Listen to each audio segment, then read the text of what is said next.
મમ્મીજી, શું થયું? ફરી તે હૃદયમાં દુખાવો છે? હા બેટા, હું થોડું કામ કરતા પણ થાકી જાઉં છું. મારું હૃદય તો મને સહકાર જ નથી આપતું. મમ્મીજી, મેં ડોક્ટર સાથે વાત કરી હતી. તમારી તંદુરસ્તી માટે હવે ડાયટમાં ફેરફાર કરવો પડશે, ખાસ કરીને તેલનું.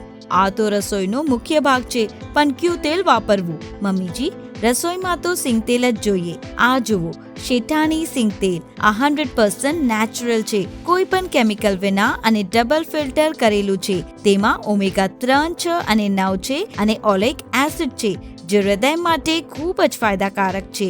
તમારું ખરાબ કોલેસ્ટ્રોલ પણ ઘટાડે છે અને પાચન ક્રિયા માટે પણ સારું છે. આ તેલ સ્વાદિષ્ટ છે અને કોઈ પણ વાનગીને મસ્ત મજાની બનાવે છે. આપણે પણ શાક અને રોટલી આ જ તેલમાં બનાવીશું. ખરેખર શેઠાણી સિંગતેલ તો બહુ સારું લાગે છે. આ તો સ્વાદ અને આરોગ્યનું પરફેક્ટ મિશ્રણ છે અને ઉપરથી 100% શુદ્ધ અને નેચરલ પણ ખરું.